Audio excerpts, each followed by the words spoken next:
खुदावंद के मुक़द्दस कलाम में जो मैं और आप आज सीखने को जा रहे हैं वो मुक़द्दस पौलुस रसूल का ख़त इफिसस की कलीसिया के नाम और उसका हम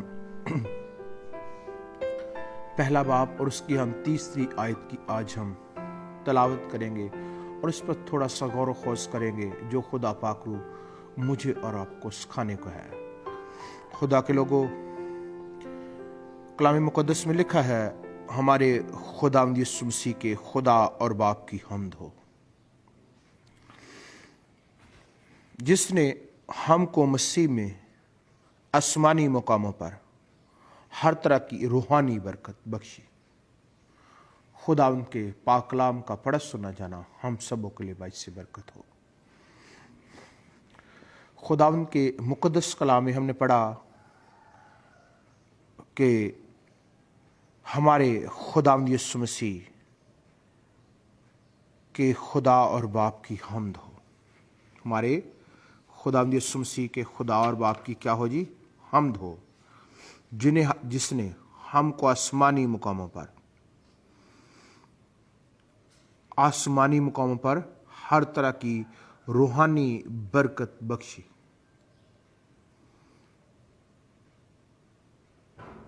आयत खुदा बाप हम्द के लायक है।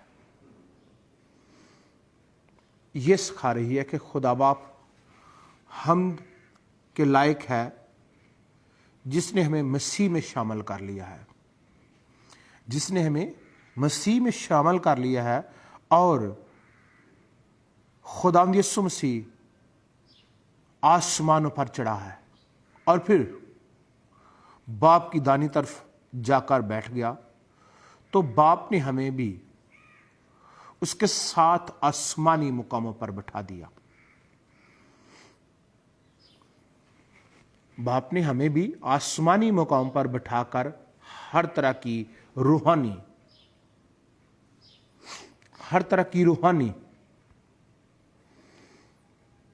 चीजें, बरकत मुझे और आपको दे दी, जो आज खुदा का पाकरू मुझे और आपको सिखाता है। लिखा है कि उसने आसमानी मुकाम पर हर बरकत का हमें वारिस बना दिया, मगर वो गुनाहगार जो मसीह में है नहीं, वो हरगिज़ आसमानी बरकत के वारिस नहीं है। बहुत से लोग मसीह को नहीं मानते या उसके हुक्मों पर अमल नहीं करते, तो फिर वो आसमानी बरकत के वारिस नहीं है, क्योंकि जो शामिल हो चुके हैं वो आसमानी बरकत के वारिस हैं। खुदा के लोगों, यहां पर सवाल पैदा होता है कि फिर कौन मसीह में है? फिर कौन मसीह में है? और जवाब यह है कि मसीह में वो शख्स है जो खुदा के कलाम के गैर फानी तुखम को अपने दिल में रखने के सबब से नए सिरे से पैदा हुआ है। मुक़द्दस पत्र रसूल के पहले खत के 23 आयत में लिखा है कि गैर फानी तुखम से जो पैदा हो चुके हैं, जिन्होंने कलाम को अपनी जिंदगी का हिस्सा बना लिया है, और ऐसे शख्स नया मखलूक है। और मुक़द्दस पौलुस रसूल जब कुरिन्थुस की कलीसिया को खत लिखते हैं तो उसको सिखाते हैं कि वो नया मखलूक है और पुरानी चीजें जाती रही हैं, वो सब नई हो गई। मसीह में आकर सब कुछ नया हो जाता है। पुरानी लाइफ पुराना करैक्टर, पुरानी सारी चीज़ें जो इंसान के साथ होती हैं, जब मसीह में आ जाता है उसमें पुरानी चीज़ें नहीं रहती, वो नई चीज़ें उसको मिल जाती हैं जो मसीह की हैं और मसीह में हैं। और खुदा के लोगों, मसीह हमें हर चीज का वारिस बनाता है। और मसीह ही होने से क्या मुराद है? मसीह में होने से या मसीही होने से क्या मुराद है?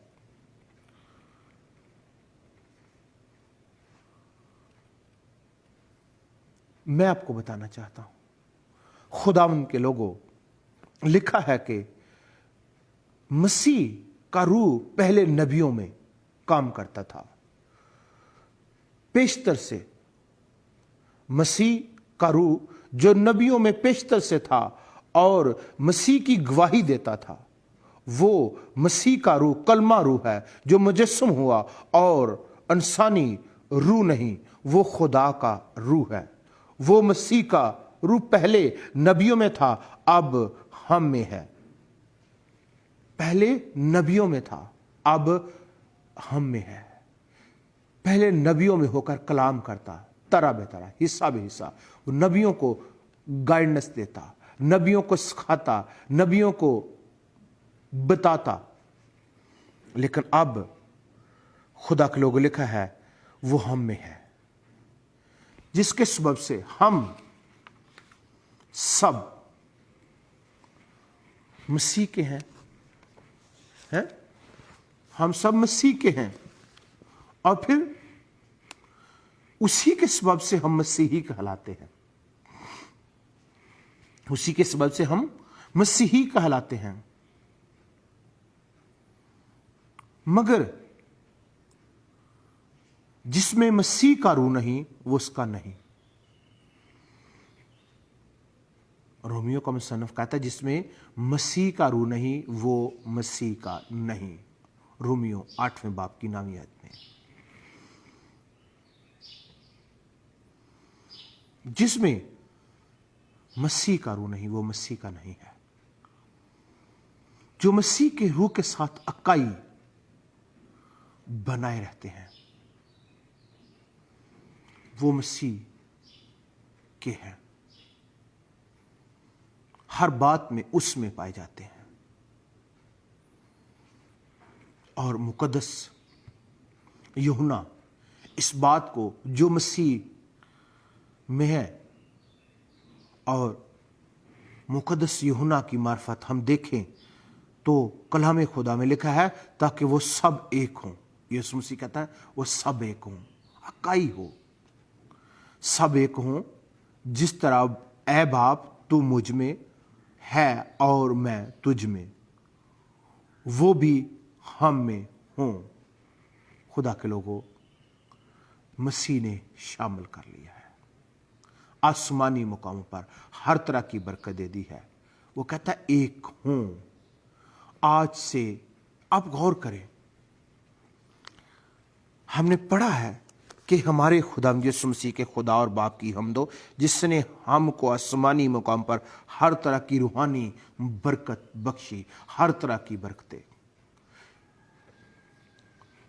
जो हम चाहते हैं वो हो जाता है। लिखा है जो तुम जमीन पर बांधोगे आसमान पर बंध जाएगा, जो तुम जमीन पर खोलोगे आसमान पर। आसमानी मुकामों में हर तरह की रूहानी बरकत आपके पास है। और खुदा के लोगों, आए उन बरकत को अपनी जिंदगी में लेकर खुश हों, शादमान हों, लुत्फानंदोज हों, रूह से भर जाए। जब हम आसमानी मुकामों पर हैं और मसीह में हमें सब नेमतें अनायत हो चुकी हैं, तो फिर परेशान होने की जरूरत नहीं। हर तरह की बरकतों के वारिस हैं। आप जमीनी चीजों पर नहीं बल्कि आसमानी चीजों पर दिल लगाकर और मसीह में होकर कमांड करना शुरू करें। हमारे खुदा बाप की हम्द हो जिसने मसीह में हैं हमद हो, जिसने हमको मसीह में आसमानी मुकामों पर, मसीह में होना, जो डाली मुझ में कायम रहती है वो फल लाती है। आप उस में कायम रहेंगे तो आप हर तरह की बरकत के वारिस होंगे। तुम मुझसे जुदा होकर कुछ नहीं, जब जुदा हो जाएंगे फिर बरकतें नहीं है। और इसीलिए खुदा उनका कलाम आज मेरी और आपकी रहनुमाई करता है कि कलाम खुदा में हमने पढ़ा है, हमारे खुदावंद यीशु मसीह के खुदा बाप की हम्द हो, खुदावंद यीशु मसीह के खुदा और बाप की हम्द हो, जिसने आसमानी मुकामों पर, ज़मीन पर तो आप रहते हुए खुशी, शादमानी और लुत्फ अंदोज होते हैं, लेकिन ज़मीन पर रहते हुए आपको एक नई उम्मीद और एक नए पैगाम के साथ खुदा ने आपको वेर किया है कि आसमानी मुकाम पर हर तरह की रूहानी बरकत, हर तरह की रूहानी बरकत आपके पास है। रूहानी बरकत, जिस्मानी नहीं, रूहानी बरकत, जिससे आपकी रूह शदाब होगी, ताज़ा होगी, जिससे रूह लुत्फ अंदोज होगा, जिससे जिस तरह जिस्म को आप हर चीज़ देते हैं तो हर तरीके से ज़मीन पर रहने के लिए खुश करते हैं, आसमान पर जो मुकद्दसीन हैं उनकी रूहें शादमान होंगी, उनके पास हर तरह की बरकतें होंगी। Hallelujah, hallelujah. ईमानदारों, आए आज खुदावंद के कलाम को अपनी ज़िंदगी का हिस्सा बनाएं और इस बात को दिल में बैठा लें कि हर तरह की बरकतें हमारी हैं, हम ज़मीन पर रहें या आसमान पर। ज़मीन पर भी उसने कहा है मैं अब से अब तक हमेशा, उसने ज़मीन पर रहते हुए आपके साथ वादा किया है और हमेशा आसमानों पर भी वो साथ है। हालेलुया। खुदावंद आज के कलाम के वसीले से मेरी और आपकी रहनुमाई करे। आमीन। दुआ मांगते हैं। खुदावंद यीशु, मैं आपकी शुक्रगुजारी करता हूँ आज खूबसूरत लम्हात के लिए, तेरे बेटे तेरी बेटियों के लिए जो इस वक्त मेरे साथ मुतफिक हैं, इनके ख़ानदानों के लिए बरकत की दुआ मांगता हूँ। हर तरह की तूने बरकतें बख्शे हमें ताकि हम शुक्रगुजारी करते हैं। खुदा